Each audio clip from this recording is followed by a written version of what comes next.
താൻ എവിടെ ആയിരുന്നോ? വടക്കോട്ടൊരു യാത്ര. വഴിക്കൊരു സായിപ്പിനെ കൂടെ കിട്ടി. മൂപ്പർക്ക് ഇടയ്ക്ക് പഠിക്കണത്രേ. ജർമ്മനിലേക്ക് കൂടെ കൊണ്ടുപോവാന്ന് വരെയായി. അത് നമുക്ക് പറ്റില്ലല്ലോ. സായിപ്പിനോട് സലാം പറഞ്ഞു. ചിലർ തന്നോട്ടോ എടുക്കാൻ. അങ്ങനെ പിന്നെ എങ്കടാ ചിന്തിക്കുമ്പോഴാ കള്ളകൃഷ്ണൻ ഒന്ന് കാണാൻ തോന്നിയത്.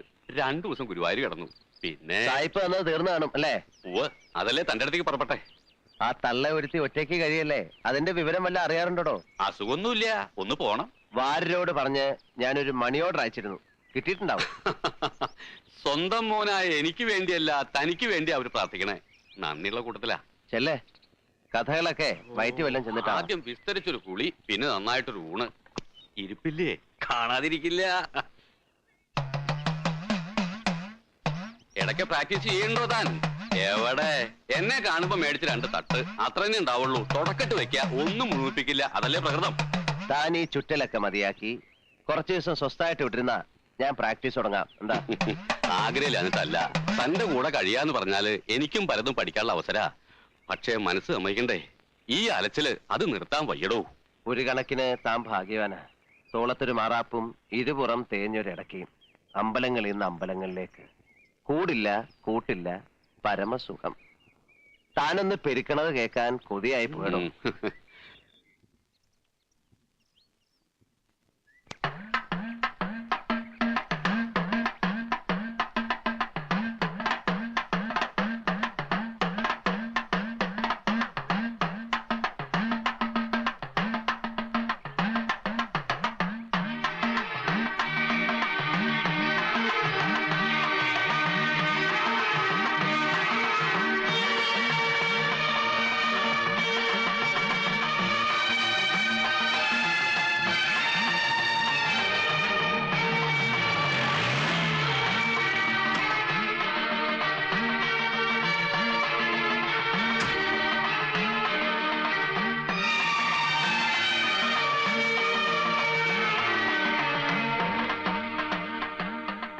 മേളത്തിരി ദൂരേന്ന് കേട്ടു.